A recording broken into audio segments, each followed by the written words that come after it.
កលទោះជាខ្លាំងចំពោះការបំពុលសង្គមតាមរយៈព័ត៌មានคล้ายៗមិនមានប្រភពច្បាស់លាស់លើបណ្ដាញសង្គម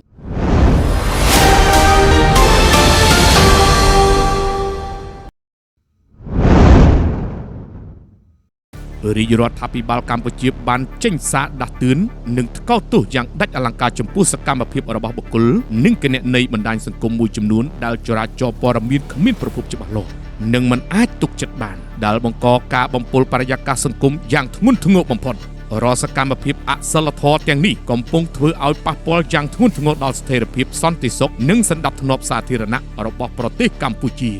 ការផ្សាយព័ត៌មានคล้ายៗ fake news ត្រូវបានគេមើលឃើញថា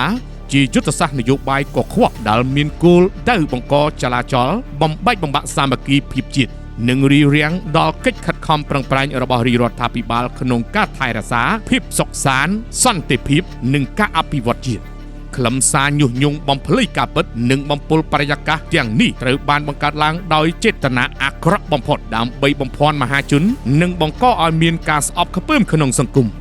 ក្រសួងព័ត៌មាននិងអាជ្ញាធរពាក់ព័ន្ធសូមអំពាវនាវដល់សាធារណជនទាំងអស់ឲ្យមានការប្រុងប្រយ័ត្នខ្ពស់និងបញ្ឈប់ជាបន្ទាន់នៅការជឿជាក់ទុកចិត្តការចែករំលែកឬការគ្រប់គ្រងនៅព័ត៌មានដែលចេញពីប្រភពទាំងឡាយណាដែលគ្មានការផ្ទៀងផ្ទាត់